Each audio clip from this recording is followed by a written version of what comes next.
جس سے وفاق کو فائدہ ہوتا، ریاست کو فائدہ ہوتا، ملک ترقی کرتا.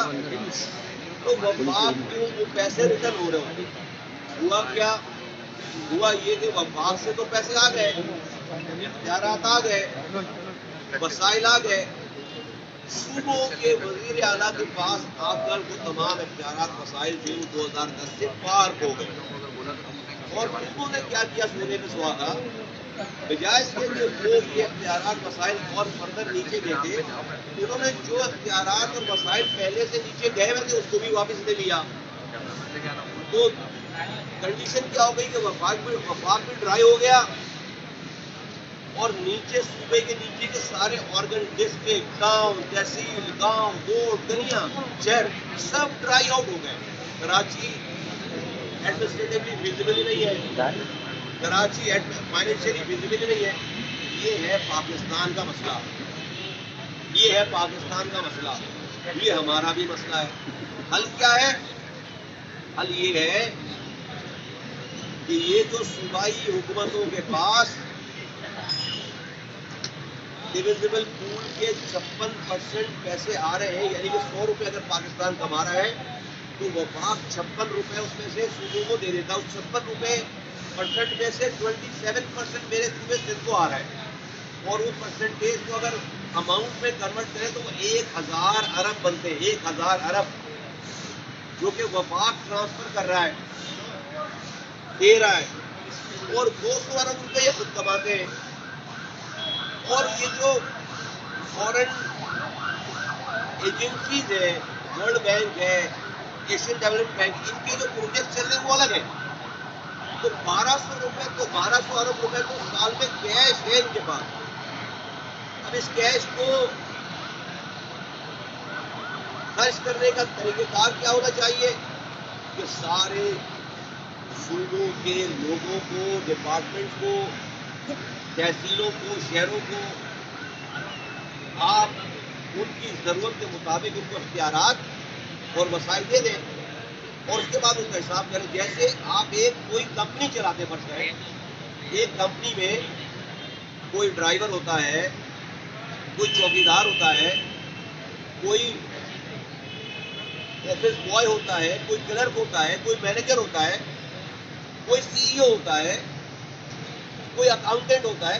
ہر کسی کو اس کے پاور اور اس کے پیسے اور اختیارات ڈیلیگیٹ ہو چکے ہوتے ہیں. اور کمپنی کا جو باس ہوتا ہے وہ سب کو وہ اختیارات وسائل بانٹ کر پھر at the end of the day اس کو اکاؤنٹیبل کرتا ہے. اگر کمپنی کا باس ایک دن یہ کہے کہ بھائی آج سے کمپنی کی گاڑیاں بھی میں چلاؤں گا، آج سے اس کے باتھ روم کی صفائی بھی میں کروں گا، آج سے گیٹ پہ چوکیداری بھی میں کروں گا، آج سے وہاں پہ کلرکل کام بھی میں کروں گا، اور اس کا مارکیٹنگ مینیجر بھی میں ہوں گا اور باس بھی میں ہوں، تو بتاؤ کمپنی چلے گی؟ پاکستانی ہو بتاؤ وہ کمپنی چلے گی؟ نہیں چلے گی. جب ایک کمپنی نہیں چل سکتی، ایک گھر نہیں چل سکتا، ہم اس طرح سے اپنا ملک چلا رہے ہیں، ہم اس طرح سے اپنا صوبہ چلا رہے ہیں. یہ گٹر لائنوں کا انچارج کون ہے؟ وزیر اعلیٰ. پانی کی لائنوں کا انچارج کون ہے؟ وزیر اعلیٰ. کچرا اٹھانے کا انچارج کون ہے؟ وزیر اعلیٰ. سڑکوں کی صفائی کا انچارج کون ہے؟ وزیر اعلیٰ. سڑکیں بنانے کا انچارج کون ہے؟ وزیر اعلیٰ. بس چلانے کا انچارج کون ہے؟ وزیر اعلیٰ. اسپتالوں کا انچارج کون ہے؟ ڈسپینسری جو میرے محلے میں، وزیر اعلیٰ. میرے محلے کے پیلے اسکول کا انچارج کون ہے؟ وزیر اعلیٰ. تو بھائی وہی مثال ہو گئی کہ ایک کمپنی کا مالک وہ ڈرائیور بھی بن رہا ہے، وہ چوکیدار بھی بن رہا ہے، وہ آفس بوائے بھی بن رہا ہے، وہ کلرک بھی بن رہا ہے. نہیں چل رہی کمپنی، نہیں چل رہی.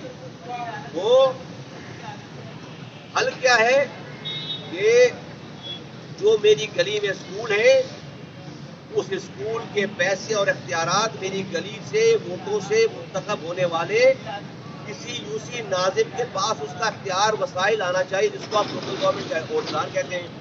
میرے محلے میں جو ڈسپینسری ہے اس کے اختیارات اور وسائل پیسے جو کہ یہ جو 1200 ارب روپے وزیر اعلیٰ کے پاس آ رہے سالانہ، اس میں سے جو وہ جو ڈسپینسری کے پیسے ہیں، وہ جو پیلے اسکول کے 2 پیسے وہ اس کے پاس آ جائیں، محلے والے کے پاس. میرے محلے کے پانی کا نظام اس محلے کے یوسی ناظم کے پاس آ جائے. میرے محلے کے کچرا اٹھانے کا نظام اور پیسے اس کے پاس آ جائے محلے والے کے پاس. کیا ہوگا اس سے؟ اس سے یہ ہوگا آج جو ہو رہا ہے برا ہو رہا ہے. ہم کس کو پکڑے؟ وزیر اعلیٰ کو پکڑ ہی نہیں سکتے. کس کو فریاد کریں؟ وزیر اعلیٰ کو مل ہی نہیں سکتے. کل اگر خدا نہ خواستہ برا ہوگا، آپ نے میرے گلی محلے میں اختیارات وسائل دے دیے اور وہ بھی برا کرے گا، تو میرے پاس یہ اختیار ہوگا کہ میں اسی محلے کے یوسی ناظر کو دروازہ کھٹکھٹاؤں، باہر نکالوں، گریبان سے پکڑوں. میں اس کا احتساب کر سکتا ہوں. مجھے نیب بلانے کی ضرورت نہیں ہے. لوگ اس کا احتساب کر سکتے ہیں. یہ میکینزم دنیا بھر میں موجود ہے. جس دنیا کے ملکوں میں جانے کے لیے ہم فجر کے بعد لائنیں لگاتے ہیں ویزے لینے کے لیے، ہم سے 300 سال آگے ہیں، وہ دنیا 300 سال پہلے یہ کام کر چکی جس کے لیے ہم آج ہڑتال پہ دھرنے پہ بیٹھے. اس سے آسان طریقے سے میں پاکستان کا کیس اور سمجھا سکتا نہیں ہوں.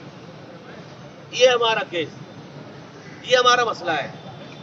ہمیں کوئی باہر سے آ کے ڈسٹرب نہیں کر رہا. ہمارے اپنے دماغوں میں خلل ہے، ہمارے اپنے رویوں میں خلل ہے. ہم آج تک اپنے ملک میں خود مختار آزاد ہوئے ہی نہیں ہیں. آج تک ہم جو ہے وہ جس کے پاس پاور آتی ہے وہ چاہتا ہے کہ اس کو پوزیس کر کے بھلے تباہی بربادی پھر جائے نیچے، لیکن اس نے پاور نہیں چھوڑے وہ پیسہ نہیں چھوڑے. یہ ہے مسئلہ. تو اگر کل کو جب یہ اختیار وسائل آ جائیں گے اور جو وزیر اعلیٰ رہے گا اس کی نیک نامی ہوگی اگر اس کے صوبے کی ایک ایک گلی میں پروگرس ہو، وہ اکاؤنٹیبل کرے. جس طرح کسی کمپنی کا مالک کرتا ہے، جس طرح کسی گھر کا بڑا کرتا ہے، وہ اس کو اکاؤنٹیبل کرے. تو یہ تو میں نے آپ کو عام زبان میں بات بتائی. اس کو اگر آپ قانونی زبان میں اور آئینی زبان میں کہیں گے تو NFC نیشنل فائنانس کمیشن کے ذریعے آپ کو یہ 1000 ارب مل رہے ہیں. نیچے پروونشل فائنانس کمیشن کا نظام بنانا ہے. کاغذوں پہ اگر آپ صوبائی حکومت سے پوچھیں گے تو کاغذوں پہ اس کا یہ نظام بنا ہوا ہے. جس طرح سے کاغذوں پہ جمہوریت لکھی ہوئی ہے، آپ دیکھیں سارے جمہوری جو معاہدے ہیں اگر اس کو پڑھیں تو آپ برطانیہ اور امریکہ کی جمہوریت بھول جائیں گے. لیکن عملاً کیا ہو رہا ہے؟ عملاً جو ہے وہ پاکستان میں جمہوریت کے نام پر جو ڈکٹیٹرشپ ہے، جمہوریت کے نام پر جو جمہوری دہشت گردی ہے، اس کی مثال دنیا کی کسی جمہوریت میں نہیں ملتی. اسی طرح سے پروونشل فائنانس کمیشن صوبائی حکومت کے کاغذوں پر لکھی ہوئی ہے بات، لیکن اس پر عمل درآمد نہیں ہو رہا. تو پاک سرزمین پارٹی نے جو پورا مسودہ تیار کیا ہے، اس مسودے میں جو سب سے اہم نقطہ ہے جو کوئی اس پر بات نہیں کر رہا اور بات کر رہا ہے تو اس کا میکینزم نہیں بتا رہا، ہم نے وہ بات کی ہے. اس بات کے بغیر جو ہے وہ کوئی مسئلہ حل نہیں ہوگا، اور وہ یہ ہے کہ یہ اس بات کا فیصلہ ہونا ہے، کمیشن نے فیصلہ کرنا ہے کہ یہ جو 1200 ارب روپے صوبائی حکومت کے وزیر اعلیٰ کو مل رہے ہیں، اس میں سے ڈسٹرکٹ کو کتنے پیسے ملیں گے اس کا فارمولا طے کرو، اور کیسے ملیں گے اس کا فارمولا طے کرو. تو PFC ایوارڈ صرف لکھے جانے سے مسئلہ حل نہیں ہوگا، اس کا میکینزم پہلے طے ہونا ہے اور ابھی طے ہونا. اور جس طرح سے ایک ترمیمی بل پاس ہوا ہے 2021 والا، اسی طرح سے ایک فائنینشیل بل پاس ہونے کی ضرورت ہے اسمبلی سے. وہ مسودہ جب بن جائے، سب کا ایگریمنٹ ہو جائے، جس طرح سے NFC ایوارڈ کے ملنے میں چاروں صوبوں کے وزراء اعلیٰ اس NFC ایوارڈ کے کمیشن کے ممبر ہیں، تو PFC ایوارڈ میں کیا ہونا چاہیے؟ سارے پورے صوبے کے جو ڈسٹرکٹ کے الیکٹڈ میئر ہوں وہ اس کمیشن کے ممبر ہوں. سارے پورے صوبے، تمام جو صوبہ سندھ میں 23 ڈسٹرکٹس ہیں، تو 23 ڈسٹرکٹس کے الیکٹڈ جو میئر ہوں وہ اس کمیشن کا حصہ ہوں، اس کمیشن کے ممبر ہوں. وہاں یہ چیز طے ہو جائے کہ فارمولا کیا ہوگا، کس فارمولے سے کتنے پیسے ملیں گے، کتنے پیسے صوبہ اپنے پاس رکھے گا اور کتنے پیسے نیچے تمام ڈسٹرکٹس کو اس کی پاپولیشن کے حساب سے، اس کے ریونیو کلیکشن کے حساب سے، اس کی بیکورڈنیس کے حساب سے، اس کی پاورٹی کے حساب سے، جو کہ NFC کا فارمولا ہے وہ ہے PFC کا فارمولا. وہی اپلائی ہو کر ایک دفعہ یہ طے ہو جائے کہ ہاں بھائی اس فارمولے سے اس پرسنٹیج سے تمام ڈسٹرکٹ کو پیسے ملیں گے. جب یہ طے ہو جائے اس ڈاکومنٹ کو جا کر آپ اسمبلی میں قانون بنائیے، اس کو آپ فائنینشیل بل کا نام دیں، اس کو آپ ایمنڈڈ الگ سے سیپریٹ فائنینشیل بل بنائیں. یہ ہمارا اس پورے ڈاکومنٹس کی بیک بون ہے مطالبے، بیک بون ہے، بیک بون ہے، بیک بون ہے، یہ ہماری بیک بون ہے. میں اس سے زیادہ اور ایلوبریٹ کر کے نہیں، میں سمجھتا ہوں کہ اپنی بات، مجھے پتا ہے کہ بہت خشک سبجیکٹ ہے، لیکن پاکستانیوں تمہیں یہ سبجیکٹ سمجھنا پڑے گا. خدا کے واسطے روٹی کپڑا مکان مت مانگو، روٹی کپڑا مکان کے اختیارات مانگو. ڈونٹ کہتے ہیں نا چائنیز میں، don't give me fish teach me how to catch the fish. ہمیں بھیک نہیں مانگنا ہے کہ میرا پانی دے دو، مجھے سڑک دے دو، مجھے دوا دے دو، مجھے تعلیم دے دو. اے پاکستانیوں بولو مجھے اختیار دو میرے پانی کا، مجھے اختیار دو میرے روزگار کا، مجھے اختیار دو میری تعلیم کا، مجھے اختیار دو میری دواؤں کا، مجھے اختیار دو مجھے کچرے اٹھانے کا، روڈ بنانے کا، مجھے اختیار دو اپنے محلے کے پارک کو ٹھیک کرنے کا. ہر لیول پہ حکمرانی ہونی چاہیے. یہ جو ہمارے یہاں تاثر ہے نا کہ حکمران سے بس وزیر اعظم ہی ہوگا، حکمران سے وزیر اعلیٰ ہوگا، نہیں، ہر گلی میں حکمران ہوتا ہے دنیا بھر میں، ہر گلی کا حکمران ہوتا ہے. مجھے گلی میں حکمرانی چاہیے میرے لیول کی. ہاں فوج کی کمان نہیں مانگ رہا میں، خارجہ پالیسی کی کمان نہیں مانگ رہا میں دفاع کی کمان نہیں مانگ رہا، میں جو ہے وہ فورن ریلیشن شپ کی کمان نہیں مانگ رہا، لیکن مجھے میرے پانی کا تو کمان دو، مجھے میرے کچرا اٹھانے کا تو کمان دو. وہ آپ کیسے کرو گے، کیسے کر سکتے ہو؟ سندھ میں 49,000 اسکول ہیں، 11,000 اسکول گوشت ہیں، عرصے دراز سے چلتے چلے آ رہے ہیں، میرے آپ کے جیب سے پیسے جا رہے ہیں. 11,000 گوشت اسکول ہیں، زمین پہ اسکول ہی نہیں ہے، اور اس کی اربوں روپے اس کی مینٹیننس میں جا رہے ہیں، ٹیچر کے پیسے جا رہے ہیں، تعلیم کے مدد جا رہے ہیں. یار کس دنیا میں ہوتا ہے یہ مذاق؟ ہم اربوں ڈالر قرض لے رہے ہیں اپنا ملک چلانے کے لیے، اور ہم اربوں ڈالر جو ہے وہ گوشت اسکولوں میں بہا رہے ہیں پیسہ، اور ہم اس کے قرضدار ہو رہے ہیں. کیسے چلے گا یہ ملک؟ کب تک چلاؤ گے یہ ملک اس طرح سے؟ یہ ہمارا مسئلہ ہے. مجھے شوق نہیں ہے، یہ میری مائیں ہیں، بہنیں ہیں، یہ جوان ہیں، یہ بزرگ ہیں، یہ پوری سینٹرل کیبنٹ کھڑی ہے، یہ نوجوان ہیں، ان کا گھر ہے بھائی، ان کے بچے ہیں، ان کی زندگی ہے، لائف ہے. اور شاید ان میں سے سب لوگ، زیادہ تر وہ لوگ ہیں جو پینے کا پانی خرید سکتے ہیں، اپنے اسکول کو، اپنے بچوں کو پرائیویٹ اسکول میں بھیج سکتے ہیں، اپنے لیے سیکورٹی رکھ سکتے ہیں، اپنے بچوں کا علاج پرائیویٹ ہسپتال میں کرا سکتے ہیں. اے سندھ کے لوگوں، اے پاکستان کے لوگوں، ہم تمہارے بچوں کے، آج کے بچے اور کل کے ہونے والے نسلوں کی مستقبل کے لیے اپنے گھروں کو چھوڑ کر کھلے آسمان کے نیچے یہاں بیٹھ کر حکمرانوں سے امن کے ساتھ فریاد کر رہے ہیں. یہ میرا مسئلہ نہیں ہے ذات کا، یہ تمہارا مسئلہ ہے.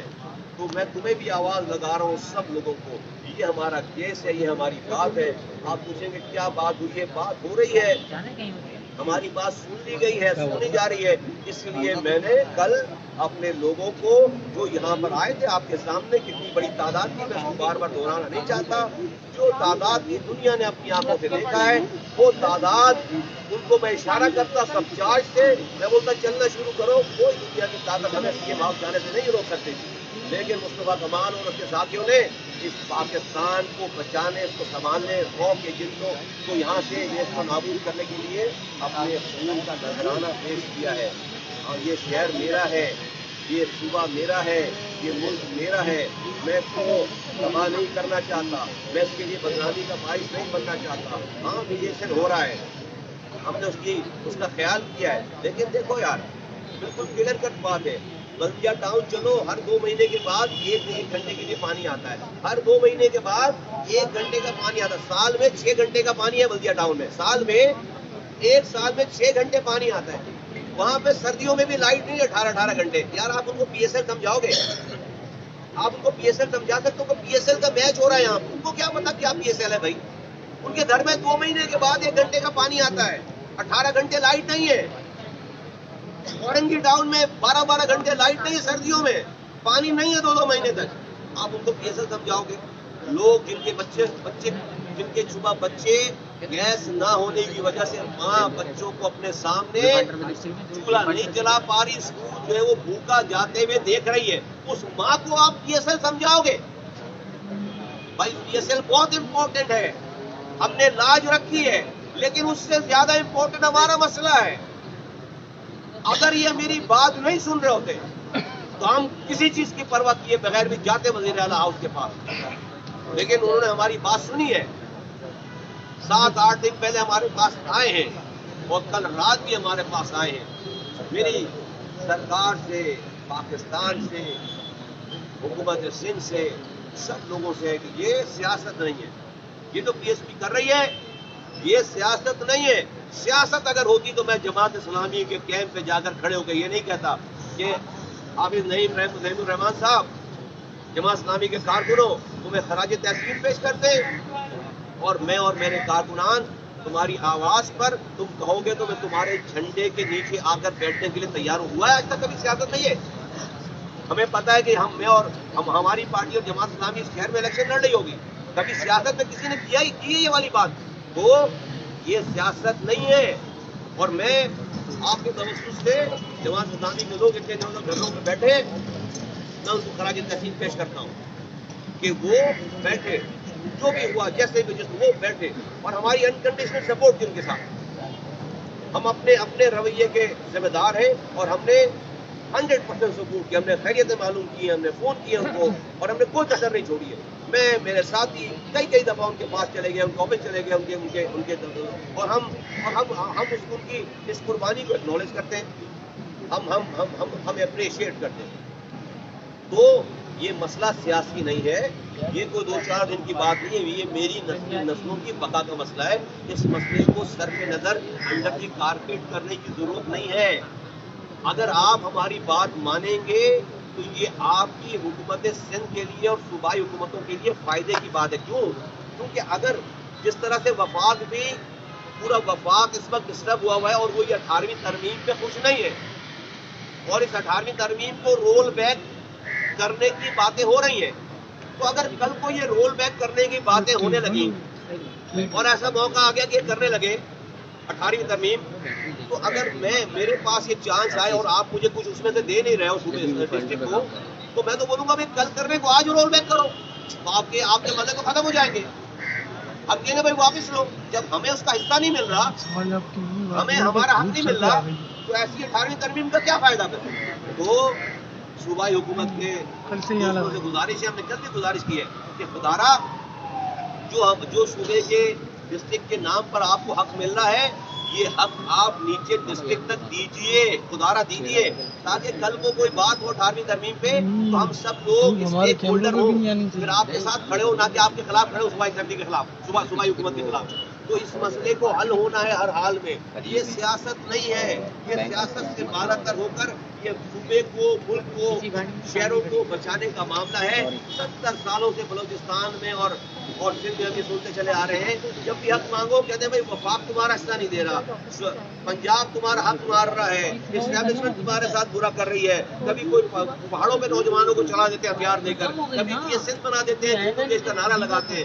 بھائی اب تو ہم کہہ رہے ہیں کہ بھائی وفاق سے ہم بعد میں نپٹ لیں گے، پنجاب کو ہم بعد میں بات کر لیں گے، اسٹیبلشمنٹ سے ہم بعد میں بات کر لیں گے، پہلے جو ہمارے نام پر آپ کو حقوق ملے ہیں، میں سندھی ہوں، میں سندھ کی بنیاد میں تھر والا بن کے بات کرتا ہوں، چلو میں تھر کا سندھی ہوں، آپ بھی جو ہے وہ سندھ کے سندھی ہیں، تو آپ کو سندھیوں کے نام پر یہ اختیارات وسائل مل گئے، یہ بتائیے آپ نے اس میں سے مجھے میرا حصہ کتنا دیا ہے؟ وفاق سے تو میں بعد میں نپٹوں گا، آپ کو جو میرے نام پر حق مل گیا، اس حق کو کیا ایک سندھی نے سندھی کو دیا ہے؟ کیا ایک صوبے کے وزیر اعلیٰ نے اپنے صوبے کے لوگوں کو دیا ہے؟ سوال ہے، جواب ہے کہ نہیں دیا۔ کیا بلوچستان میں وزیر اعلیٰ نے اپنے بلوچوں کو وہ حق دیا ہے؟ جواب ہے کہ نہیں ہے۔ تو پہلے جو حق آپ کو ہمارے نام پر مل گیا ہے، وہ حق تو بھائی ادھر رکھو نا، وہ حق تو ہمیں دو نا پہلے، بعد میں مجھے لڑواؤ پنجاب سے، بعد میں مجھے لڑواؤ وفاق سے، بعد میں مجھے لڑواؤ اسٹیبلشمنٹ سے، پہلے جو تمہیں میرے نام پہ پیسے مل گئے وہ تو حق دو۔ یہ ہمارا سوال ہے، یہ پاک زمین پارٹی کا سوال ہے، اس سوال کا جواب بھی چاہیے، اس کو حل چاہیے، جبھی پاکستان آگے چلے گا، جبھی پاکستان بچے گا، اور انشاءاللہ تعالی ہم پورے پاکستان کے لیے ایک ایسا رول ماڈل سیٹ کرنا چاہتے ہیں کہ پورے پاکستان میں انقلابی تحریک شروع ہو جائے اپنی اپنی پارٹیوں کے خلاف. یہاں بھی ہم تمہاری پارٹی کے سپورٹر ہیں، لیکن اب ہمیں گلی میں اختیار چاہیے، اب ہمیں گلی میں مسائل چاہیے، وسائل چاہیے. میں پیپلز پارٹی کے کارکنوں کو آواز لگا کے کہتا ہوں کہ یہ جو پاک سے زمین پارٹی ہے یہ تمہاری بھی جدوجہد کر رہی ہے. تم اپنے وزیر اعلیٰ سے نہیں مل سکتے، اس سے اختیار مانگو اور آ جاؤ ہمارے پاس. اس دھرنے میں شامل ہو کر اس وزیر اعلیٰ سے اپنی گلی کے اختیارات اور مسائل مانگو، کیونکہ تم پیپلز پارٹی کے کارکن ہونے کے باوجود اپنے وزیر اعلیٰ کو نہیں پکڑ سکتے، لیکن اپنے یوسف ناظم کو پکڑ سکتے ہو. سمجھو اس بات کو، اپنی یوسف ناظم اپنے کونسلر کو پکڑ سکتے ہو. یہ ہمارا کیس ہے. آپ کا بہت شکریہ کہ آپ نے ہمیں ٹائم دیا، بہت شکریہ، بڑی مہربانی، تھینک یو.